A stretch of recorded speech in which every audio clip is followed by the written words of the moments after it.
자, 19절을 다시 다 같이 읽읍시다. 시작.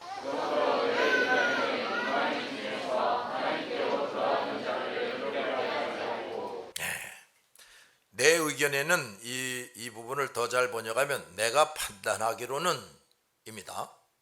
자, 야고보는 단지 인간적인 경험과 지식과 지혜로 판단하는 것이 아닙니다. 그는 베드로가 한 말, 그리고 바울이 한 말을 다 듣고 나서 오래전부터 기록되고 예언된 성경 말씀을 토대로 해서 정확한 하나님의 뜻을 깨달은 것입니다. 이런 일은 말씀과 믿음과 성령의 충만함을 받은 사람이 정확하게 할 수가 있어요. 말씀과 믿음과 성령이 충만한 사람은 인간의 경험과 지식과 지혜로 생각하고 판단하고 말하지 않습니다. 그가 보고 듣는 모든 것, 그리고 기록된 하나님의 말씀을 통해서 성령의 완벽한 도우심으로 판단을 합니다. 말씀 지식이 부족하거나 믿음이 연약한 사람은 완벽한 판단을 할 수가 없어요. 사람은 참으로 불완전하지만 완벽한 판단을 할 수 있는 사람이 있는데, 그것은 말씀, 믿음, 성령 충만한 사람이 되어야 가능하다 이 말이에요. 말씀과 믿음의 충만함이 바탕이 되고 성령의 도우심이 있어야 제대로 판단할 수가 있어요. 그러나 오늘날 아직도 이런 사람이 되지 못한 목사와 지도자와 전도자가 많습니다. 따라서 이들은 많은 경우에 잘못된 판단을 하고 잘못된 규정을 만들고 주장합니다. 또 이렇게 잘못함으로써 그 불필요한 다툼이 자꾸 일어나게 되고 많은 경우에 하나님의 은혜가 낭비됩니다. 뿐만 아니라 이들은 하나님의 일을 한다고 하지만 하나님의 뜻이 방해되고 하나님의 뜻을 거스르는 일을 합니다.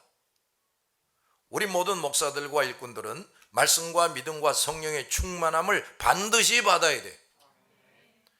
이것을 받고 유지하기 위해서 하루도 게으름 피우지 말고 말씀을 읽고 연구하고 기도하는 일에 전력을 다해야 합니다.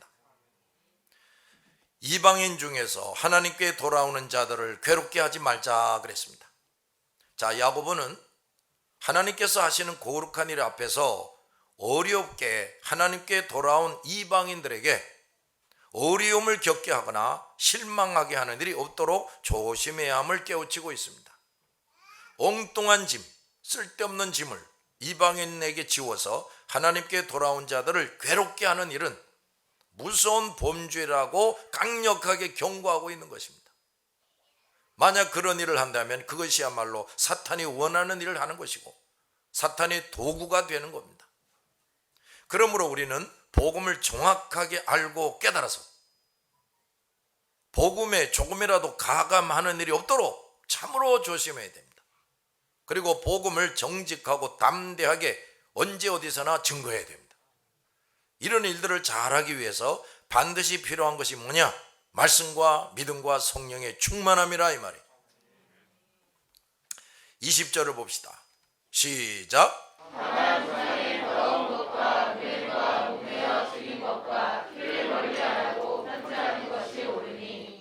자, 이 말씀 더 잘 번역하면 다만 우상에게 바친 더러운 음식을 먹지 말 것과 음란한 행동을 하지 말 것과 목졸라 죽인 짐승의 고기와 피를 먹지 말라고 편지하는 것이 좋겠다입니다.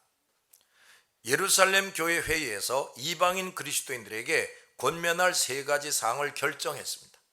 예수 그리스도를 영접한 후에도 이방인과 우상 숭배자로 살았던 때 하던 내가 예수 믿기 이전에 잘못된 행동들, 그 이전에 가졌던 잘못된 사고방식, 잘못된 습관들, 이거 계속해서 하면 안 된다고 말이에요.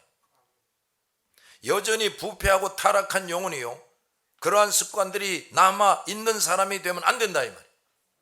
그러므로 예수 그리스도를 영접한 사람들은 성경을 배우며 신앙생활하면서 합당치 않은 것들을 의도적으로 계획적으로 금하고 멀리해야 돼.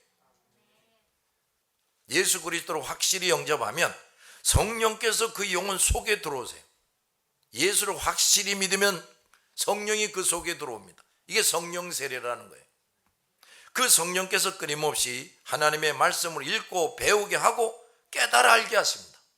그 다음 하나님이 누구이신지를 점점 더 알게 되고 그동안 자신이 하나님 앞에서 잘못한 것들을 발견하게 됩니다.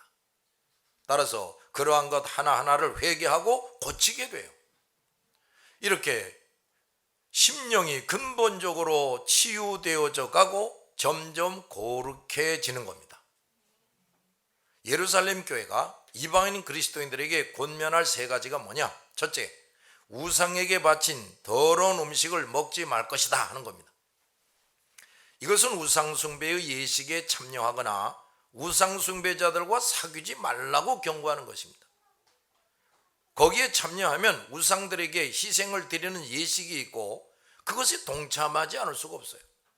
그리고 우상에게 바쳐진 고기, 떡, 술 이런 걸 먹게 됩니다. 이렇게 함으로써 우상숭배자들과 영적으로 교제하며 더러워지게 되는 거예요. 영혼이. 우상에게 바친 음식을 먹지 말 것에 대해서는 계시록 2장 14절과 고린도전서 10장에 말씀하고 있어요. 두 번째, 음란한 행동을 해서는 안 된다는 겁니다. 음란한 행동을 금하는 것은 신약 성경에 많이 기록되어 있어요. 세 번째, 목 졸라 죽인 짐승의 고기와 피를 먹지 말아야 한다 하는 겁니다. 자, 이것은 모세 율법 이전에 노아에게 이미 주어진 계율입니다. 고기를 그 생명되는 피채 먹지 말지니라 그랬어요. 그리고 그 후에 모세를 통해 레위기 17장 또 7장에서도 피를 먹지 말라 그랬어요. 피는 생명의 표상이므로 생명을 귀중히 여기게 하기 위해서 그것을 먹지 말라고 한 것입니다. 이것은 또한 살인하지 말 것을 깨우쳐 주는 것이기도 합니다. 유대인 그리스도인들은 아직 율법의 이런 규례들을 떠나지 않고 있음에 반해서 이방인 그리스도인들은 그런 규례들을 지키지 않았어요. 이 예루살렘 교회의 결정은 이 둘을 화합시키기 위한 절충안이었습니다. 즉 이방인 그리스도인으로 하여금 지켜도 해가 없을 법규를 지키게 해서 유대인 그리스도인들과 화합하게 하는 결의안이 필요했던 것입니다. 그 후에도 모든 그리스도인들이 성결된 생활을 하기 위해 필요한 것이 없으므로 성령께서는 그때 이런 중요한 결정을 내리게 하신 것입니다.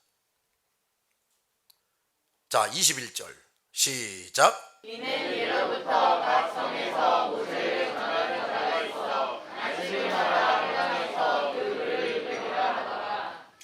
자, 모세를 전하는 자가 있어. 이걸 더 잘 번역하면 모세 율법을 선포하는 자가 있다는 겁니다. 유대인들은 안식일마다 회당에서 모세의 글을 읽어서 하나님을 섬김에 있어 지켜야 할 것들을 늘 잊지 않고 지키게 했어요. 말라기서 4장 4절에 내 종 모세에게 명한 법을 기억하라 그랬어요. 유대인들은 이 명령을 성실히 지키려고 애썼습니다. 이것은 후대 모든 그리스도인들이 본받아야 하고 계승해야 할 생활 방법이에요. 유대인 전부는 아니었지만 그래도 많은 유대인들이 모세의 율법을 준수하는 것을 그들 신앙의 한 부분으로 여겼어요. 우리는 하나님께 주신 규범들을 신앙의 한 부분이 아니라 필수의 것으로 받아들이고 지켜야 합니다. 예수 그리스도가 이 땅에 오셔서 죽으시고 부활하심으로 구약 율법 중에 제사 의식들은 다 폐해졌어요. 그러나 십계명을 비롯해서 하나님께서 이 선민들에게 주신 모든 삶의 규범들은 지금도 유효하고 우리 성도들이 반드시 지켜야 할 하나님의 명령들입니다. 각 성에 모세 율법을 선포하는 자가 있다 그랬습니다. 기록된 하나님의 말씀은 끊임없이 선포되어져야 돼. 왜냐? 그 말씀들은 우리가 하나님을 섬기는 일에 꼭 필요한 것이기 때문이에요. 그러므로 하나님의 말씀을 선포하는 사람, 즉 그 말씀을 잘 설명해 주고 지키도록 격려하는 사람이 지옥과 교회와 가정마다 있어야 돼.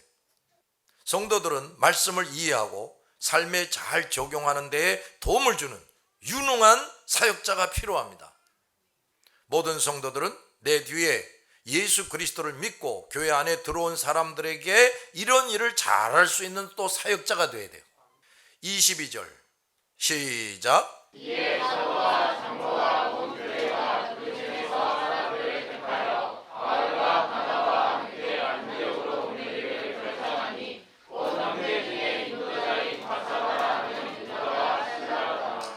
여기서도 이제 중요한 것들이 나옵니다.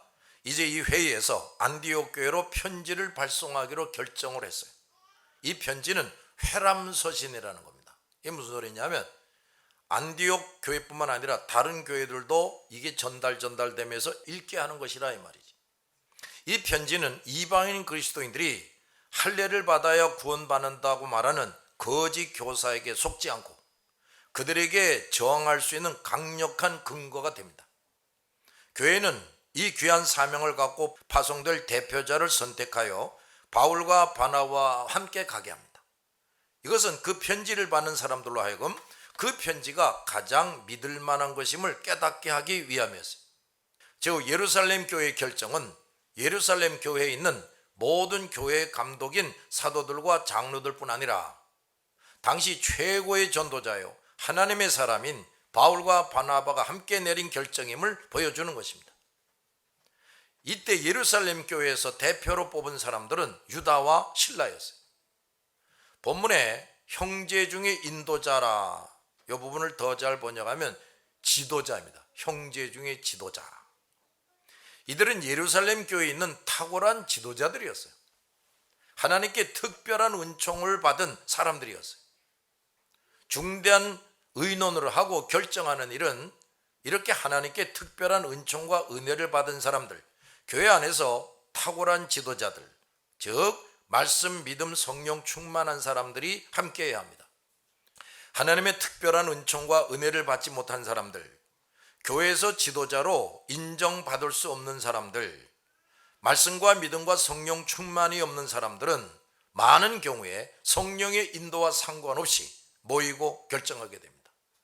그렇게 하는 일은 매우 두려운 일이 아닐 수가 없어요. 그런데 오늘날의 교회는 자격 없는 사람이 너무도 많이 지도자의 자리에 있어요. 이것이 오늘날 교회가 하나님이 함께 하시는 교회가 되지 못하고 능력을 상실하고 복음과 진리를 잘못 가르치고 성도들이 성도답지 못하게 되고 따라서 불신자 우상 숭배자들에게 비난의 대상이 되는 가장 큰 원인이 되고 있다. 이제부터라도 모든 교회는 하나님께서 인정하시는 지도자, 말씀과 믿음과 성령의 충만함을 받은 지도자를 양성해야 돼. 성도들은 이런 사람들이 목회자와 지도자가 되도록 날마다 기도해야 됩니다. 유다와 실라는 유대에서 온 안디옥의 그리스도인들에게도 영향력을 확실하게 미칠 수 있는 사람들이었어요. 거짓 교사들도 이 두 사람이 가지고 가는 메시지에 대해서 함부로 말할 수 없습니다. 이 사람들에게 경의를 표하지 않을 수가 없었어요. 우리 모든 목회자와 지도자들은 이렇게 누구도 함부로 할 수 없으며 주님의 강력한 권능과 권위가 함께하는 지도자가 되어야 됩니다. 그런데 여기서 또 놀라운 주님의 섭리가 나타납니다. 자, 여기에서 바울과 실라의 확실한 만남이 이루어지게 됩니다. 이제 후에 실라는 바울의 동력자가 됩니다. 예루살렘 교회의 결정을 안디옥에 전달하는 이 일에서 하나님의 또 다른 뜻이 이루어지고 있었습니다. 진정한 동력자는 주님의 탁월하고도 비밀스러운 계획 가운데 만나게 됩니다. 그리고 동력하게 되는 것을 보여주는 거예요. 아마 바울과 실라도 서로가 여기에서 구체적으로 만나고 앞으로 동력자가 돼서 당시 최고의 전도자가 되리라고 알지 못했을 겁니다. 이 두 사람 다 말씀과 믿음과 성령이 충만했고 하나님의 지시와 명령을 따라 모든 일을 하는 사람들이었지만 주님은 이들이 오랫동안 거룩한 사역을 함께 수행하게 될 것을 알려주시지 않은 채 이 일을 주님이 계획하고 실행하고 계셨다 이 말이에요. 그러므로 우리 모든 그리스도 일꾼들은 주께서 일일이 말씀해 주시지 않는 가운데서도 내가 성실하고 충성되게 사역한다면 주님은 나에게 알게 하신 것보다 더 많은 것들을 탁월한 지혜와 권능으로 준비하시고 계획하시고 추진하고 계신다는 것을 믿어야 돼. 우리는 이런 주님의 일꾼이 되고 사역자가 되었다는 것이 얼마나 복되고 영광스러운 것인지 또 얼마나 안심할 만한 일인지 깨달아야 됩니다. 그리고 이런 하나님 앞에서 사역하면서 어떤 일이 있어도 결코 인간의 생각으로 근심 걱정에 빠지고 두려움에 빠지고 절망해서는 안 된다 이 말이에요. 또 내 생각과 포부를 앞세우지 말고 이 놀라운 주님을 전적으로 의지하고, 누구를 의지하고? 주님을 의지하고 주님께 모든 것을 맡기고 주님께서 명령하시고 인도하시는 대로 성실하고 충실하게 순종하고 충성하면 되는 겁니다. 그러나 많은 목사들과 일꾼들이 이것을 제대로 할 줄을 몰라요. 주님이 전지전능하시다는 것은 알지만 실제로 사역할 때에는 순간순간 자기의 생각, 자기 욕심, 자기의 계획을 앞세우고 주님께 여쭤보지도 않고 주님의 응답을 받지도 못한 채 모든 일을 결정하고 행하려고 합니다. 이것은 철없는 어린아이가 부모와 아무 의논도 없이 부모의 말에는 전혀 귀를 기울이지 않고 자기가 하고 싶은 대로 하는 것과 같습니다. 그러므로 우리 모든 목회자들과 일꾼들은 무슨 일을 하기에 앞서서 먼저 주님을 전적으로 의존하고 주님께 모든 것을 맡길 줄 알아야 돼요. 또 주님이 항상 가까이 하시고 함께 하시는 사람이 되고 말씀, 믿음, 성령의 충만함을 받아서 작은 것에서부터 큰 것에 이르기까지 전적으로 주님의 인도와 명령을 따라 모든 것을 하는 사람, 이게 돼야 됩니다. 신학교야말로 이런 사람들을 키워내야 돼. 23절 시작.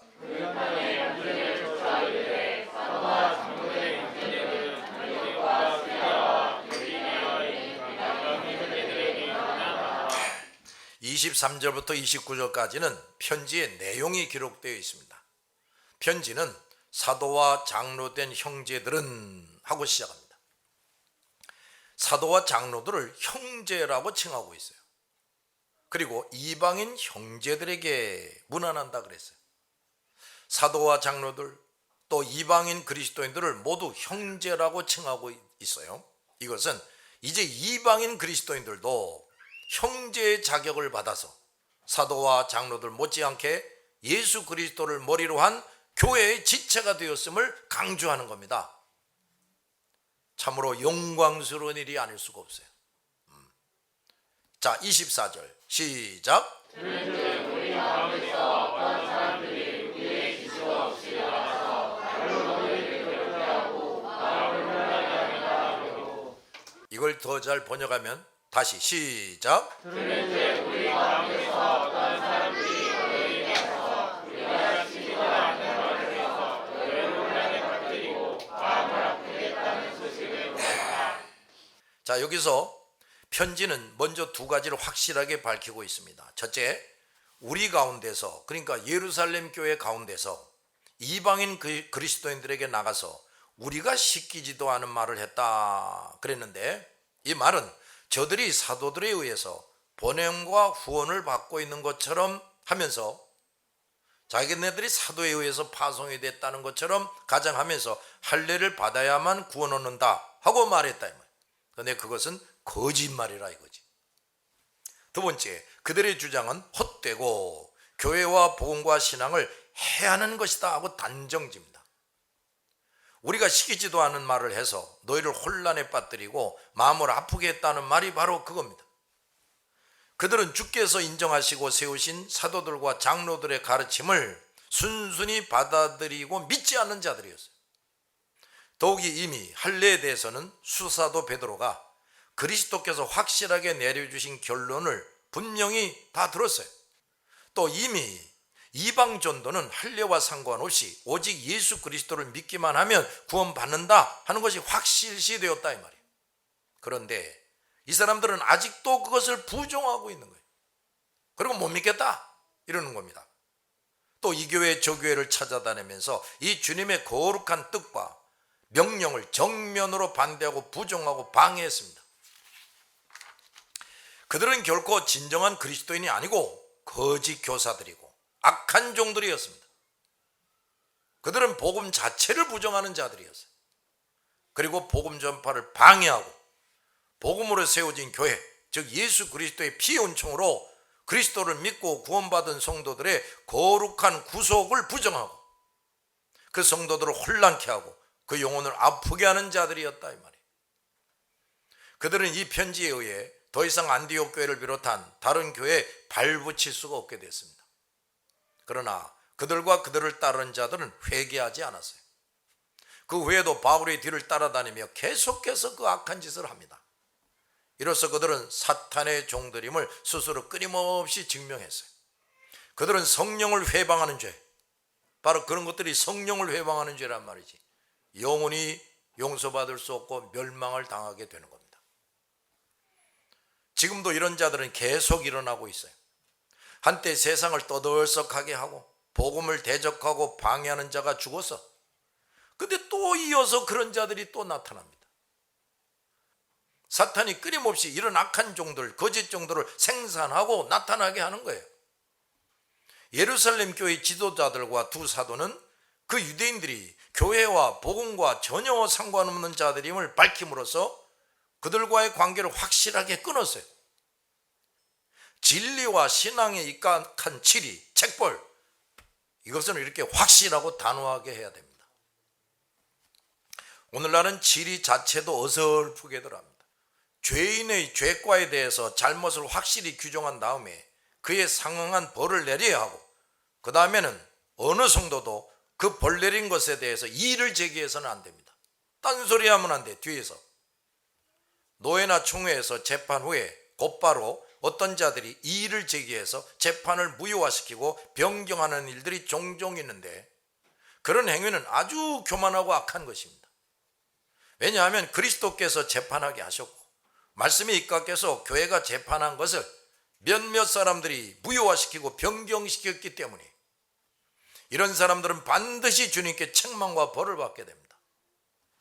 심지어 자기가 재판을 해놓고 그러면 자기가 그 재판을 무효화시키거나 변경시키는 자들이 있습니다. 이런 자들은 그리스도를 주인 삼지 않고 있는 자들이고, 그리스도를 의식하고 일하는 자가 아니고 그리스도를 진정으로 두려워할 줄도 모르는 사람들이고, 참으로 교만하고 방지한 사람들입니다. 심지어 교회나 노예나 총회가 돈을 받고 재판하게 돼요.